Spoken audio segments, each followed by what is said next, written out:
Hey everybody, welcome back to Phoenix Point. In the first episode, we did a lot of stuff on the geoscape. We ended up doing our first scavenging mission. We were also able to successfully recruit our first soldier from another haven. So this is the Berserker class, and as we start to get promotions, we'll go through some of these things. I've taken the name Taleb Skulltaker, and we don't have any equipment for him right now, so we're starting to build this up. This is something we should consider before we recruit people, start to get this going, but we're on pretty limited supplies and such right now, so it's not a huge deal. What we're going to do is we're going to start scanning these unexplored areas, and we have a couple missions that are available right now. We do have the Symes Retreat, which is up here. We have a couple of Haven faction missions. These guys all want us to do something. They're all under currently an emergency. I'm using air quotes here. So we could go and help them with that. We're friendliest with Sanhedrin, followed up by Disciples of Anu, and then New Jericho.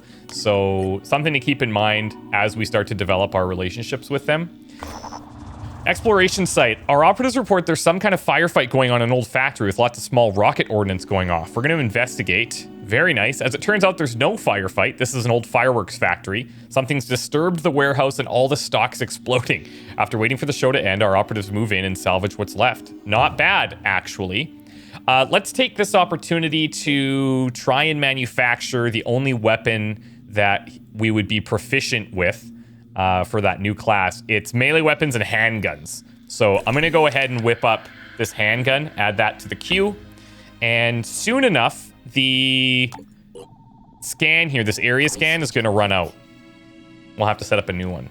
So we can now trade with havens. We've established a series of diplomatic protocols for trading with havens. Many settlements may have needs that we could meet. The sad truth is that in today's atmosphere of fear and paranoia, we'll have to establish good relations with the havens leadership and show that we're not potential swindlers or raiders before they will consider engaging in trade with us. Okay, cool.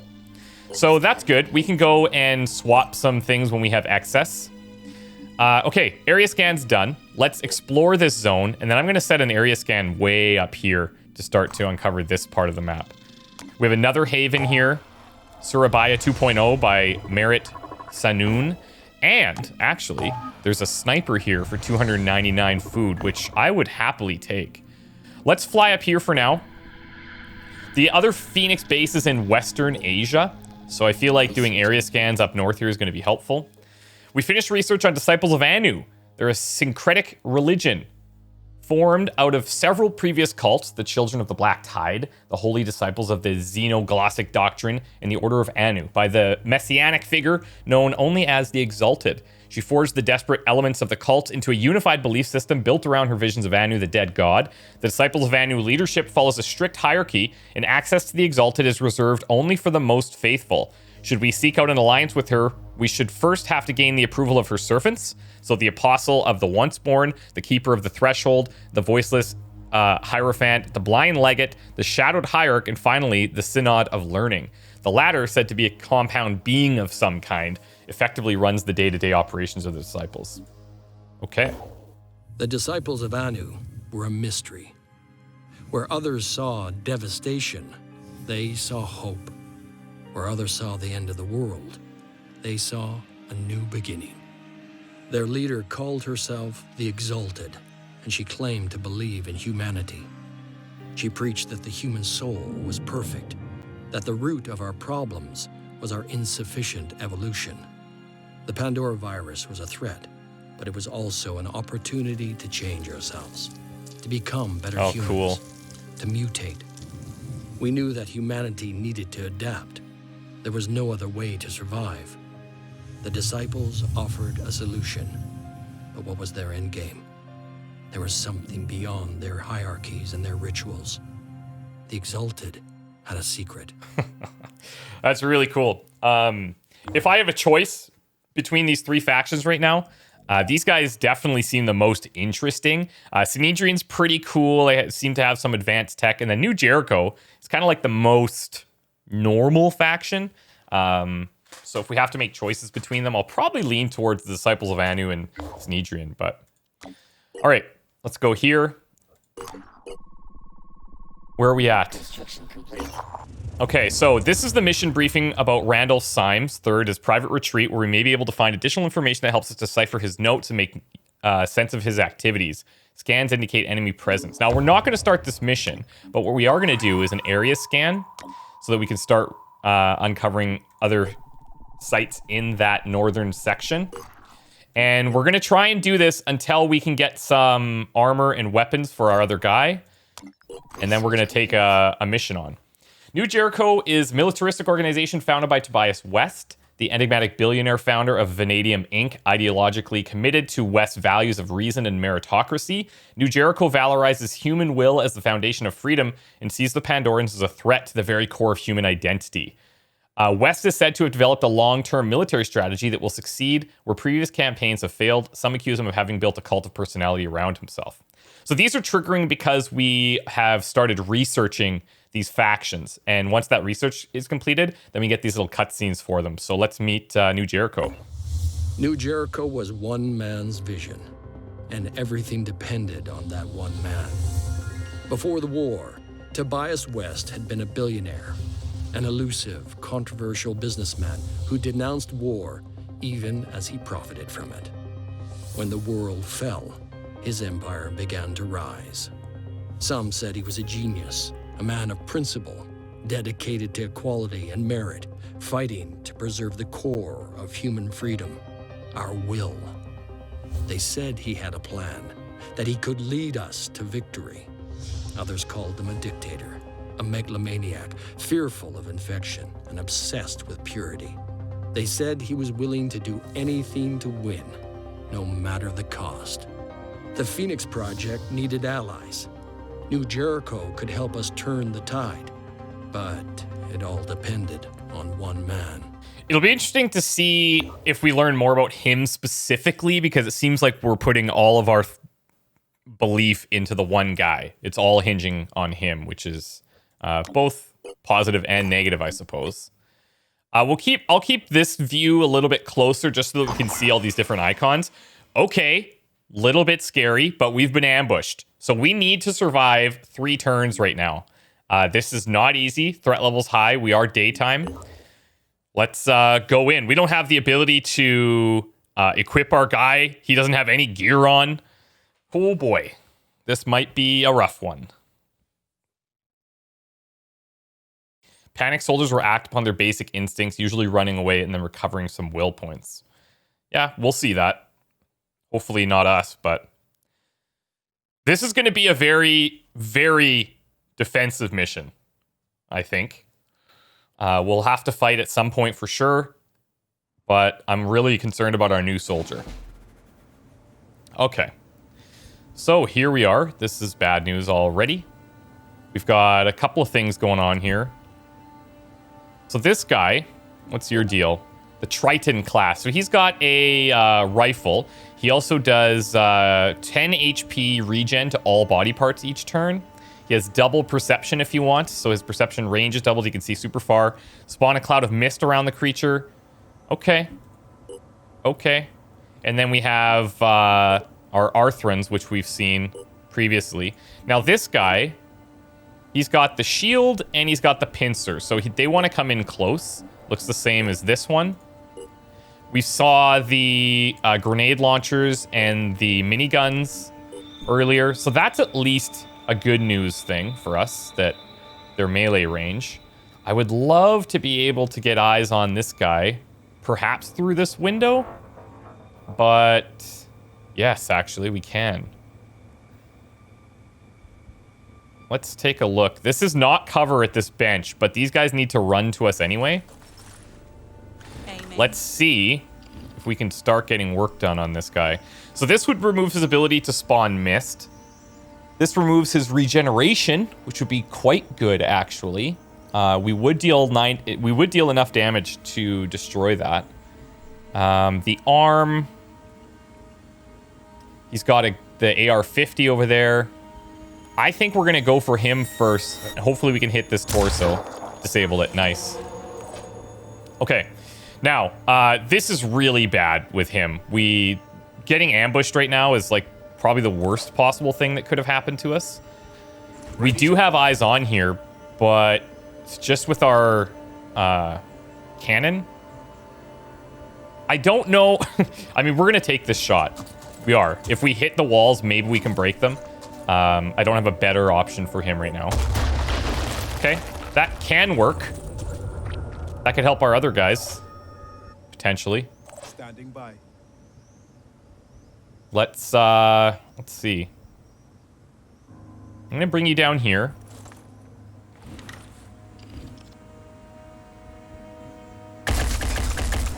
Beautiful. Okay, and then we need a shot from you to land.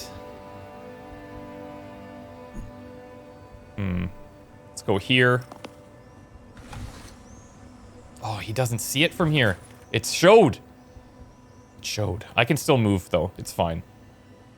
I'll put him, we'll put him out here.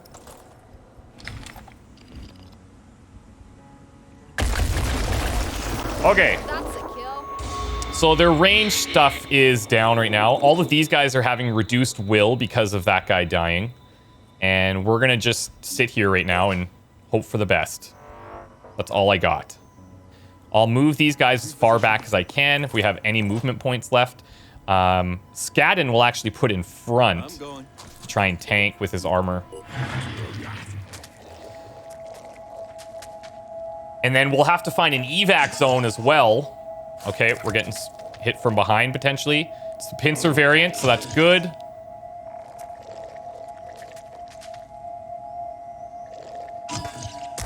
Oh, they're playing super defensive too. It's kind of scary because they're going to start to bolster their numbers. And we're going to have to make it through some of them to get to an evac zone. But at least these guys aren't the grenade launcher types. So there is that. Okay. Skadden. Can I get you a visual on anyone? Not really.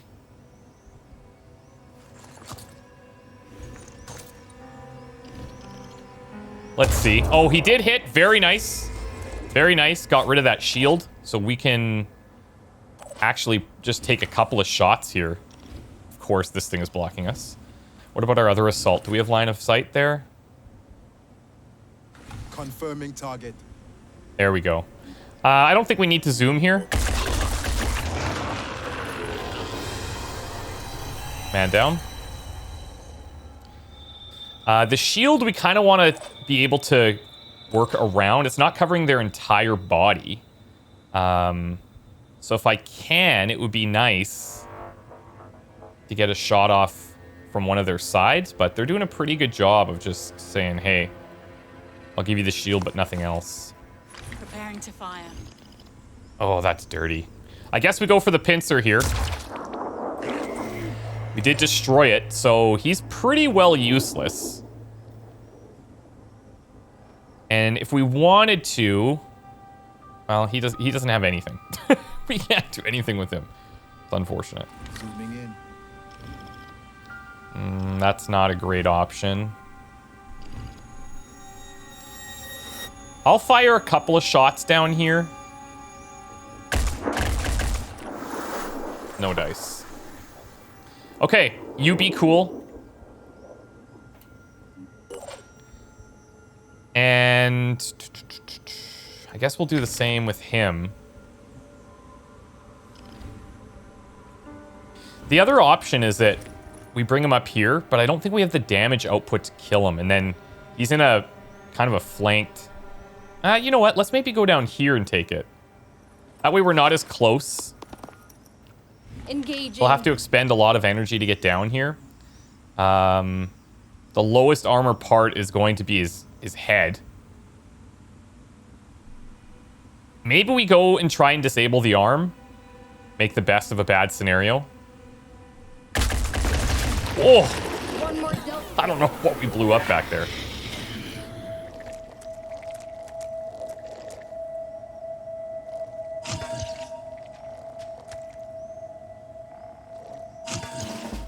That's one of the cool things, like, about having individual bullet spray.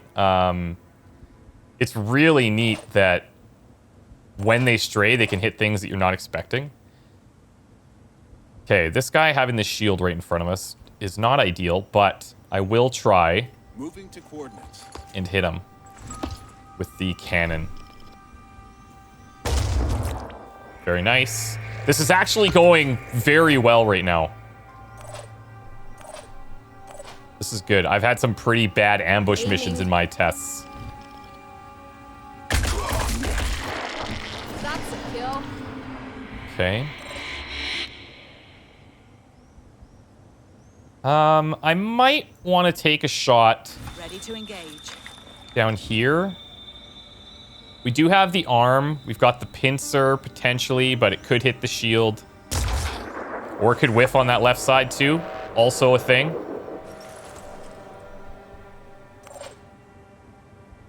This guy's not doing anything now. Which is fine by me.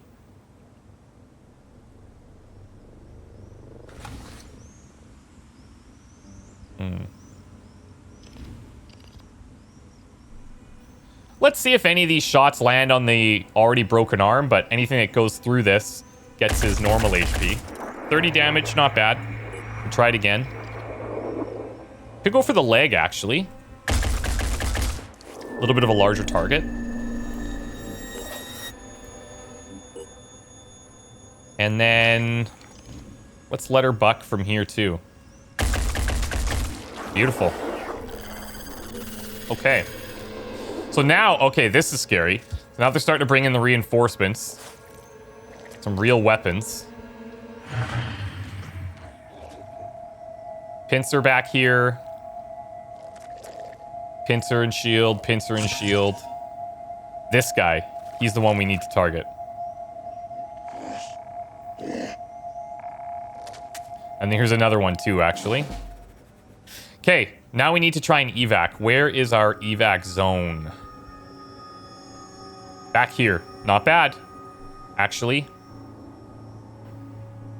Not bad. I think let's jet jump this. Everybody else, we're gonna basically just go full dash and try to get there. One of the challenging things about this is that we don't know where our evac's gonna be before it happens. Okay, so cover-wise... We have all this building cover that he's going to have to deal with for line of sight. So I'm going to put us on this side.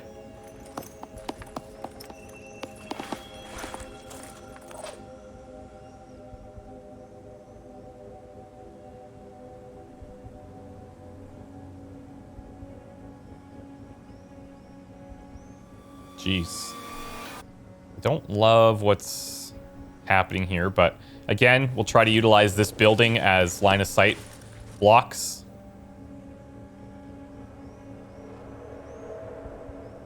We'll bring our new guy all the way down. And then Vignesh. Let's run it.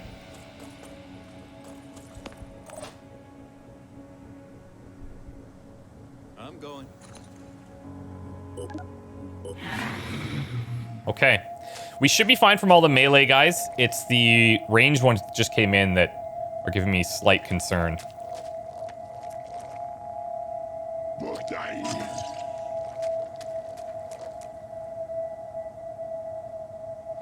Now, in some of the other missions, so you're probably looking at this thinking, okay, the battlefield's kind of similar to the scavenging mission. Oh, that's scary.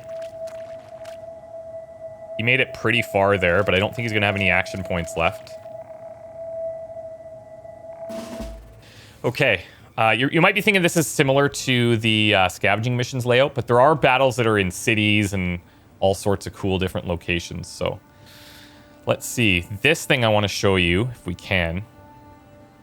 This guy. So these mine fraggers, they're going to run into like melee distance, jump on your face, take control of your guy. And then the only way to get rid of them is to shoot it off of your soldier's face with a highly accurate weapon. Yeah. Easier said than done. Way easier said than done. I'm still not able to get there in one turn. How far back can we make this? Okay, Fulton, you go full out.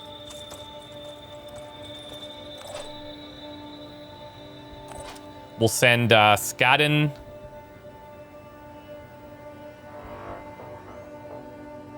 Take this, I guess.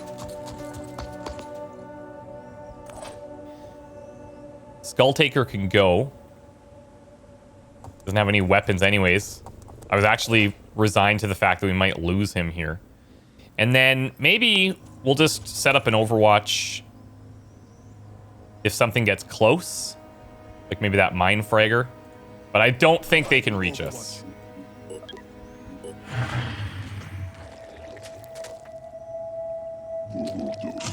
This guy may be able to get a shot off.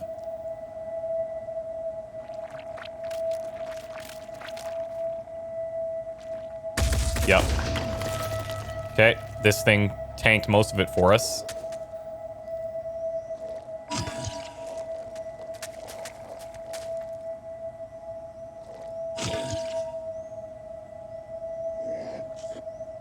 I don't know what that mine fragger's doing. That's my biggest concern, but I really don't think that he's got the range to get to us.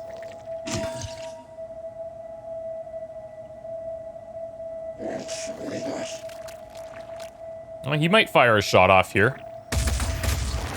Yikes. Okay, I don't know where the mine fragger's at, but we are getting out of here. These are not missions we want to be chilling in. Moving to coordinates. Let's go.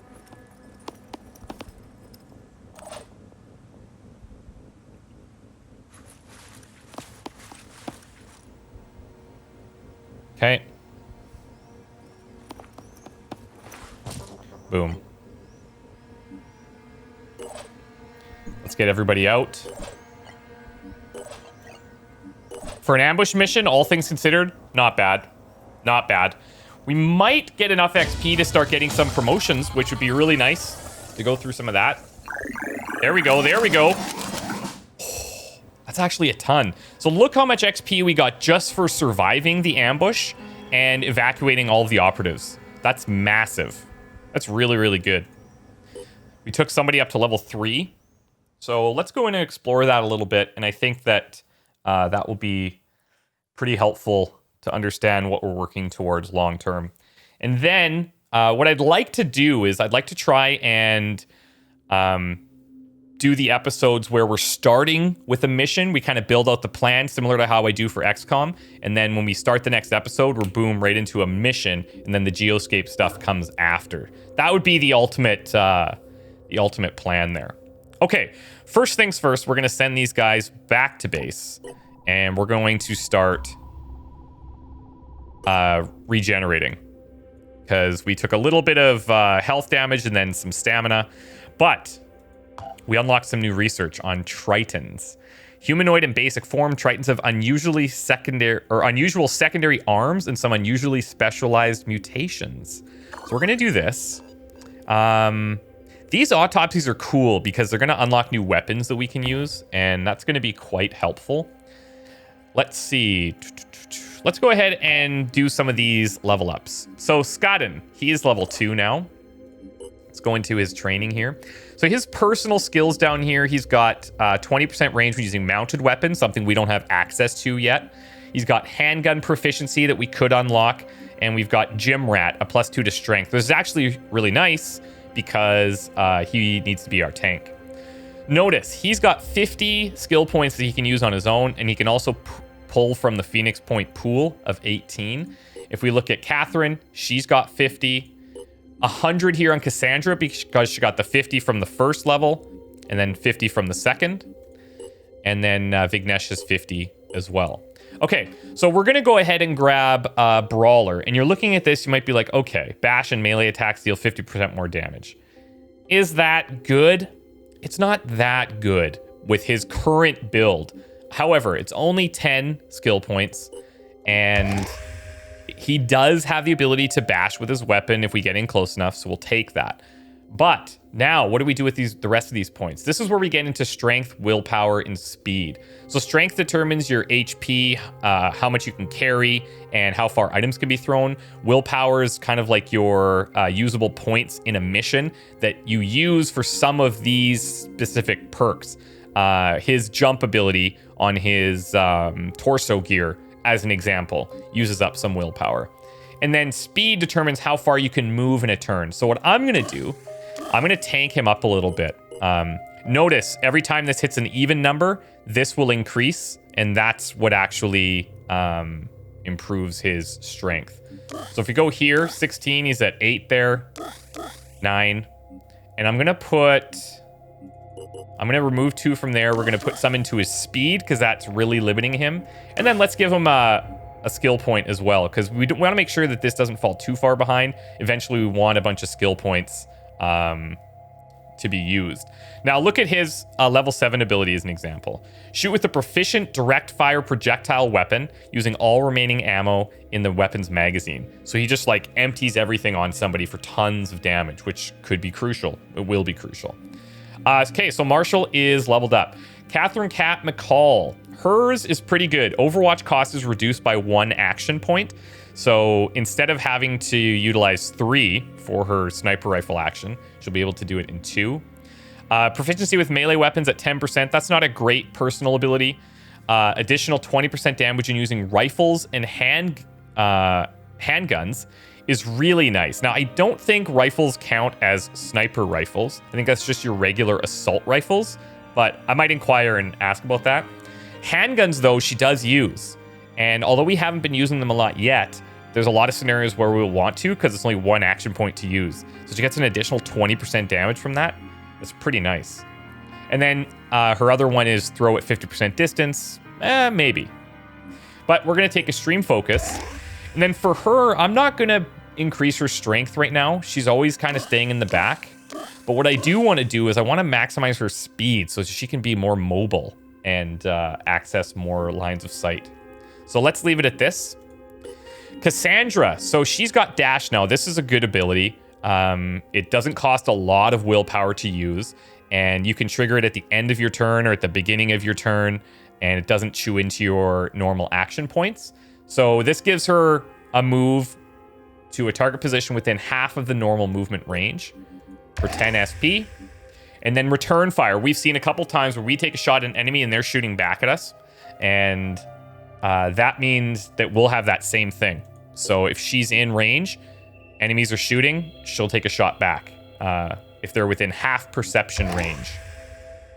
Okay, now let's actually give her 1 willpower. Now, willpower does go up 1 at a time compared to strength and speed.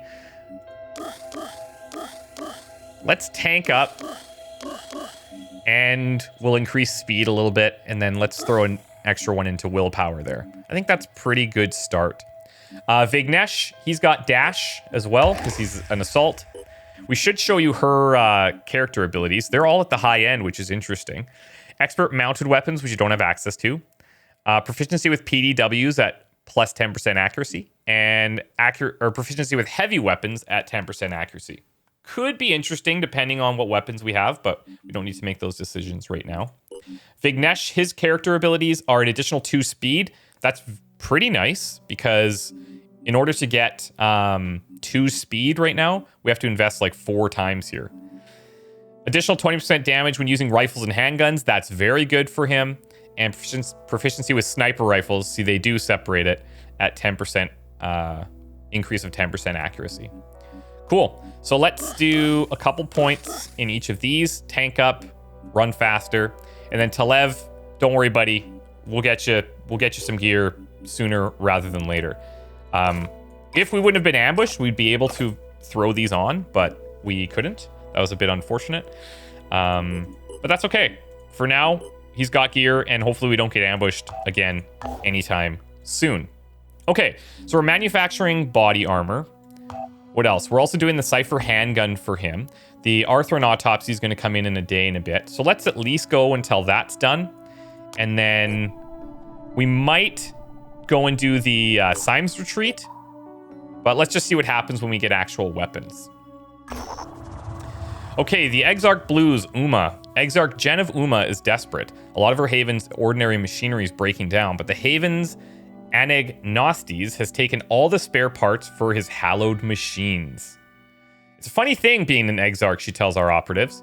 In theory, you're in charge of the Haven, but there are a lot of other forces at play, and sometimes you end up having no authority at all. Right now, all I can do is hope that you're willing to trade. Now, it's really important that we're reading these things, that we're actually thinking about our relationships with other factions sometimes. Right here, I don't think it's going to be a huge faction implication, but sometimes if you read between the lines, there might be. Okay, we can help out in exchange for resources. We can help out for free, which would probably boost reputation. We could just say no, or we can appeal. I don't know what that means, and that's part of the game. We got to try and figure these things out. I think right now, we're going to reduce tech. It says it will give us resources. We're probably trading this for something. This is probably a bigger reputation boost. But it's early, so let's watch out for ourselves as well. Nice. Okay. So this also gave us Disciple of Anu's attitude towards us as a boost. Haven Leader specifically, 14. And then food and materials. I'm really happy with that, actually. I'm very happy with that. We could take advantage of this food and recruit another... Where am I at here? Am I zoomed in too close? Weird.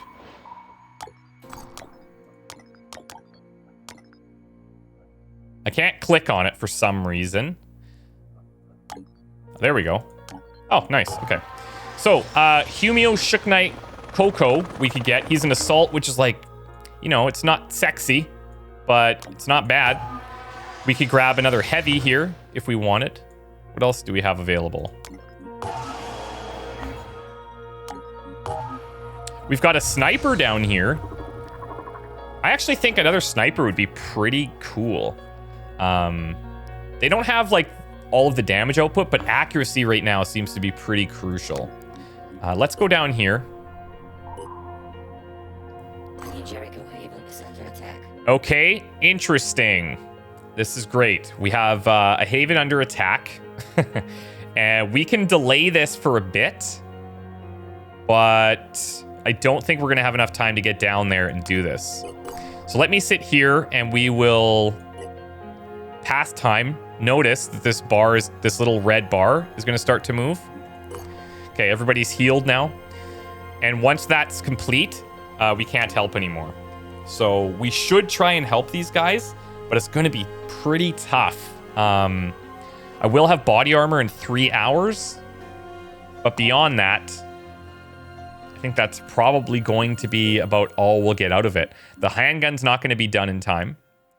What I could consider doing is taking her handgun and giving it to him just so that we have extra things available. I will also go ahead and get a couple of extra med kits. These are instant builds, and we'll also transfer all of our grenades to him, I think. Vignesh, he needs... Okay, so you'll notice here, his ammo capacity on this gun is 30 out of 36, so we need to actually refill it. Let's go ahead and do that. If we don't have any in our stores, then we'll automatically build one and fill it and then put this down here. You'll notice the capacity is a little bit lower. So that's something we need to manage also. Very rarely do we need more than one clip, but I mean early. Eventually we will. Let's put this here and we'll give you some extra ammo just so that you have a gun. I'll give you grenades as well. Let's take this grenade off of him and give a med kit. This thing has 6 shots. I think that's fine. And then let's take the grenade off of you as well. Make sure everybody has a med kit.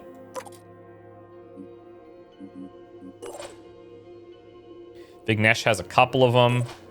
And then him we'll just give extra grenades to, and he could be the grenade tosser. If we need to exchange weapons too, that's not really a problem. Also, if we want, we can just drag this here to manufacture another one. kind of a quick way of doing things. And we'll give him a med kit here as well. Okay, so we do want to wait until this body armor's done in 3 hours. Is there anything that I could get done between now and then? I could probably scan this. Just keep an eye on this circle that's closing. Well, there's our body armor done.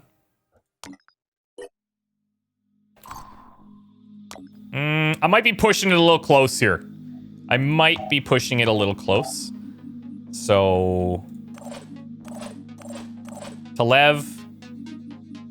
It automatically filters when you have a special class. So if you want to find your gear, you have to look for it. Let's get rid of one of these. Your encumbrance is fine. And now at least you've got some weapons and ammo to utilize. This character was supposed to be red and black, but we didn't have any gear to actually customize. So now we've got a better looking setup for Telev. Okay, so let's go down here. Let's see what's going on. This is going to be scary.